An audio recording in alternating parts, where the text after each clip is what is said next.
Your 8-5 Denver Broncos just keep making moves. They are so in the driver's seat for the NFL playoffs that Sean Payton might as well be driving a Tesla Cybertruck set to autopilot. He plugged in the coordinates for the playoffs, and that is exactly where we are going because this team on a 3-game win streak, we are 8 of our last 11 games. You throw those first 2 losses out, and this team is one of the hottest teams in football.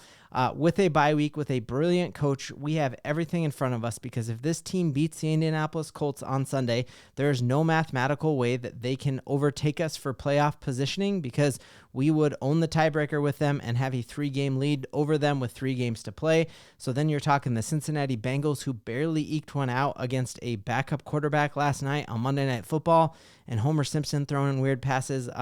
But we got injury news. We've got Zach Allen talking about the culture change. So much we got to break down in this video. If you're new to the channel, I'm a diehard Denver Broncos fan, Ben, and it helps me and the YouTube algorithm out a ton if you would like and subscribe.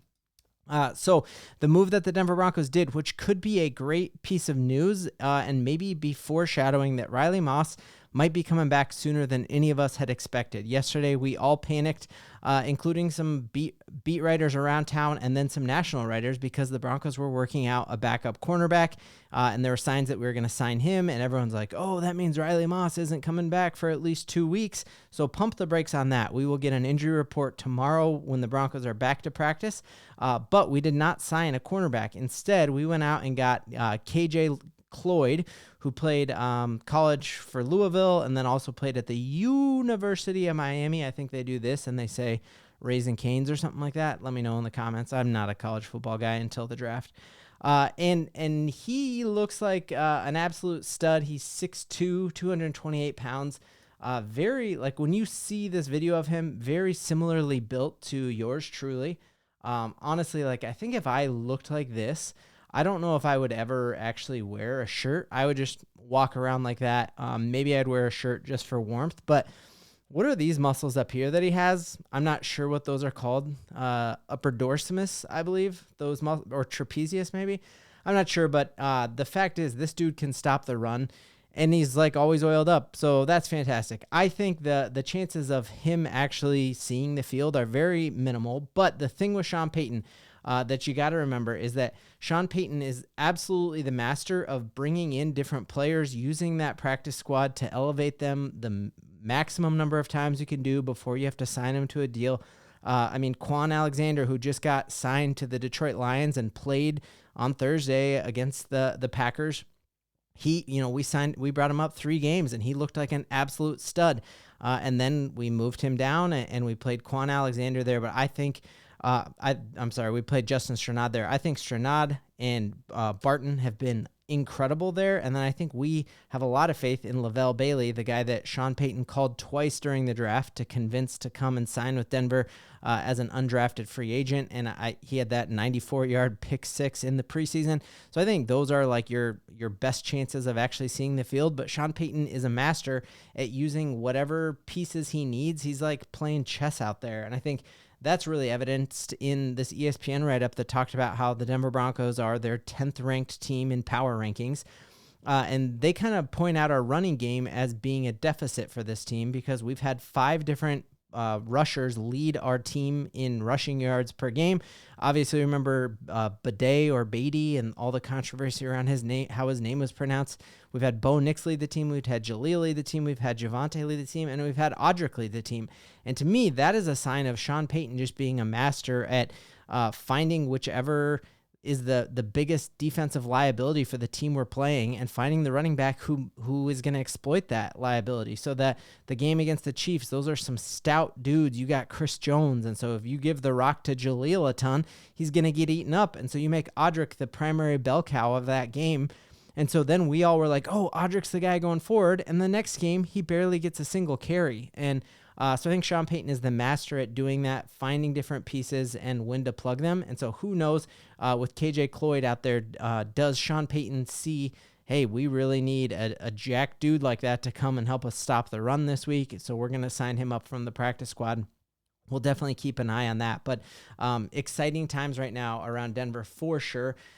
We heard Sean Payton talk about how impressed he was with Kris Abrams-Draine. I think one of the big questions is going to be if Riley Moss is not full go for this game against the Colts, and again, the week after a short week against the Chargers, what is the Broncos' answer? Because I think we saw that Levi Wallace is not the answer. And I think we really saw some signs here that Kris Abrams-Draine might be the guy who gets that start opposite of Patrick Surtain because of a few things. First thing was we knew coming into the draft that this dude was an absolute speed demon. He ran a 4.440. And his RAS score when it comes to like the speed ability and the coverage ability was incredible. He's a undersized, like svelte type dude, so you're not thinking he's going to make huge hits or stop the run in that way. And so really it was like, hey, is he going to be able to learn this defense enough to be a value add?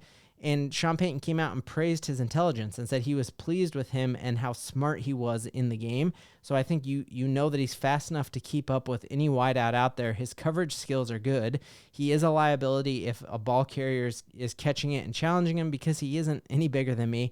KJ Cloyd, way bigger than me. Kris Abrams-Draine, not much bigger than me, like way, way faster, and obviously a far superior athlete to anything I could ever dream of. But I think the fact that he's figured out the game and Sean praised his brain and what's going on between the ears is a good sign that he might get that primary call. Is it also Damari Mathis, who we've seen in stints be really good last year? There are times he looked unstoppable last year, and times he was a huge liability. Either way, we have to have that locked in this week against the Colts, and I feel very good that we will have the answer. Sean Payton again talked about how excited he was about where our bye week fell because we've 4 incredibly important games coming here because we're not just trying to limp our way into the 7th seed. We are gunning for number 5, and right now you got a massive tie of teams who are 8-5. Anything is possible, and I think Sean Payton knows that, and he knows we are going to be arrested. That short week isn't going to feel nearly as short for your Denver Broncos, who've been laying on the couch playing Xbox, as it is going to be for the Chargers, who've gone to Kansas City, played knockdown, drag-out games with the Falcons. Like, they just went out to Atlanta and then to Kansas City. Now they got the Bucs and Vita Vea coming to town with a very limped, banged-up team. I think we're going to be rested and ready to rock. And I really see a world where we could win these next 3 games. It's way too early to predict what happens in that last game against the Chiefs, because if we have playoff contention locked, and you know the Chiefs you might have to play in the playoffs, might we even rest Bo Nix and put Stidham in there? Like, are they going to rest starters? So it's way too early to predict that, but the Denver Broncos are going to beat the Colts, and then we are going to be just sitting in the driver's seat here. And all of it has happened because of this culture that has changed around Sean Payton. And all of us who cover the team have been saying this for months. Like, this team is different. We've seen signs of it from when Singleton got hurt and still went on that East Coast road trip. And there have just been a million signs about how this culture is different.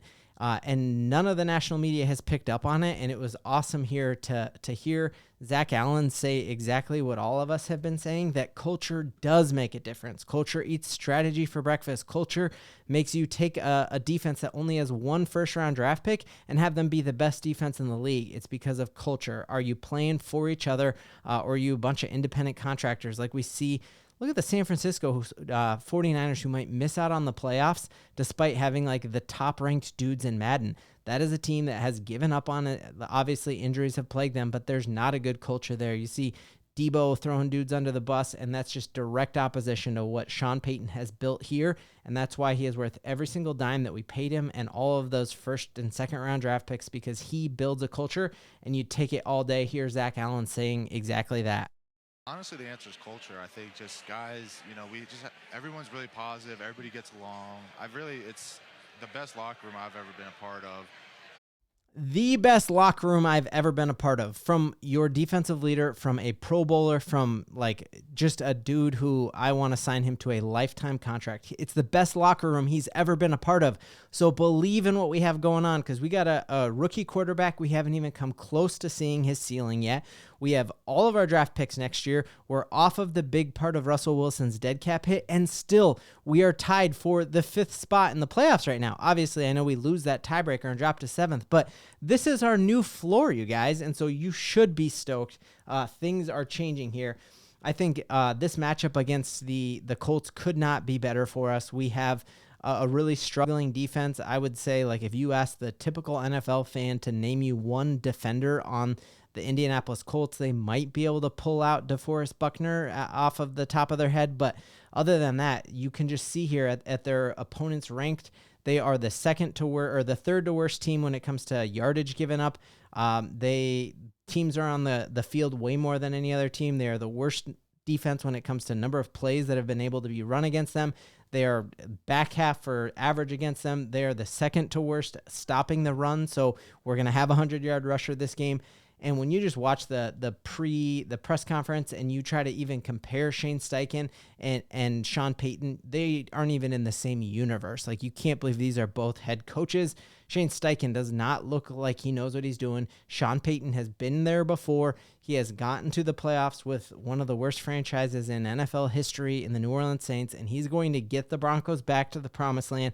I'm not saying this year, but we're making the playoffs, and we're going to be a hard out for anyone who we face. So I think we have a great week in store for us. A lot of injury news here that we're going to have to drill down in. Looking forward to seeing the Colts injury report tomorrow. I have a behind-the-scenes, behind enemy lines video dropping Friday. I'm interviewing him Thursday night, so let me know what questions I should ask him. Definitely going to be asking about this injury report. I'm going to ask, what does it feel like in Indianapolis to know that Peyton Manning considers himself a Denver Bronco and said his Denver Broncos will be in the playoffs? He didn't say his Colts will be in the playoffs. Last night on Monday Night Football, he said his Denver Broncos are going to be in the playoffs, and that's something you can believe in, and I can believe in, and we can all believe in. I got off my spot.